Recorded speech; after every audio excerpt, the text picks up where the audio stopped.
This lecture is going to be about probability, and we're going to add a little bit to what is in your textbook. Let's take an example.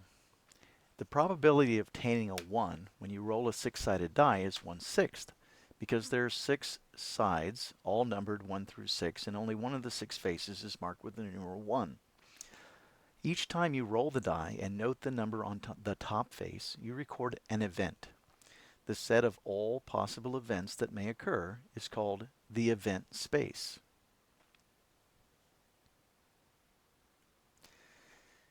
When we're rolling a 6-sided die, the events that can occur are we roll a 1, a 2, a 3, a 4, a 5, or a 6.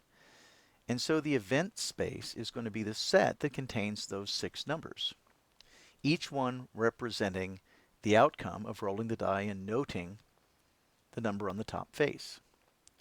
Event space is usually denoted with a capital letter like most sets, and notice we use a Greek letter, omega.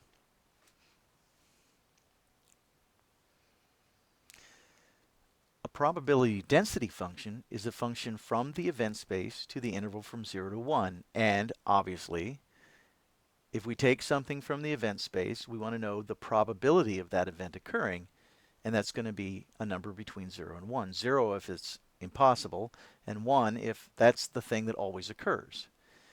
In the case of a 6-sided die, each event has the same probability. The probability of one of the faces occurring is 1/6.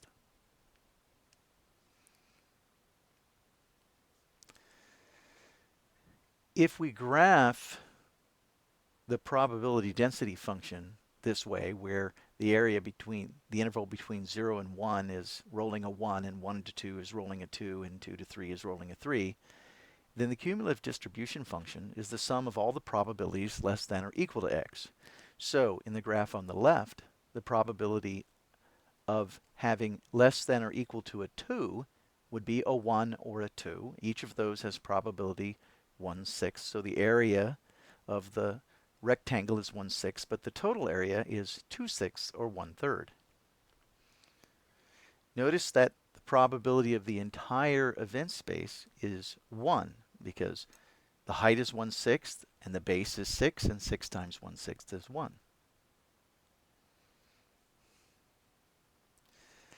Since the event space is finite, there are only 6 events. The probability density function is called discrete. Now, discrete random variables or discrete probability density functions have certain properties. For every element of the event space, the probability has to be greater than or equal to 0.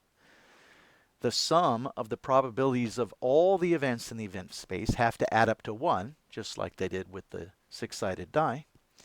And if A is a subset of omega, meaning it could be just one face or many, we'll look at an example, then the probability of that set of events is going to be the sum of the probabilities of each event in the set. We better look at an example. Okay, so we're again looking at the example of rolling a die with 6 sides. The event space is going to be a 1, a 2, a 3, a 4, a 5, or a 6, and the probability density function is a constant function. The probability from the event space to the interval from 0 to 1 is given by the probability of x is 1/6, where x can be a 1, a 2, a 3, a 4, a 5, or a 6.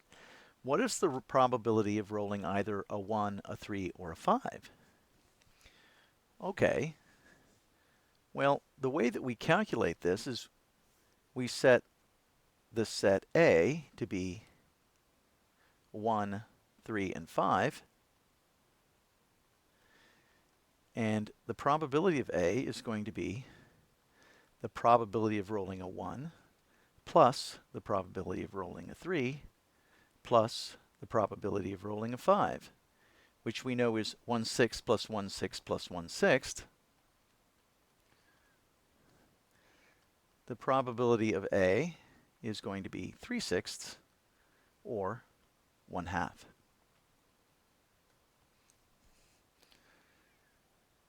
So let's take a look at a problem for you to solve.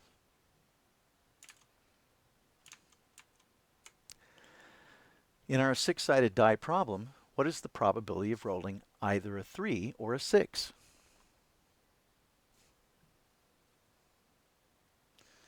Will the probability of rolling a 3 or a 6 be 1/2? Will it be 1/3? Will the probability be 1/6? Will the probability be 1? Or none of these?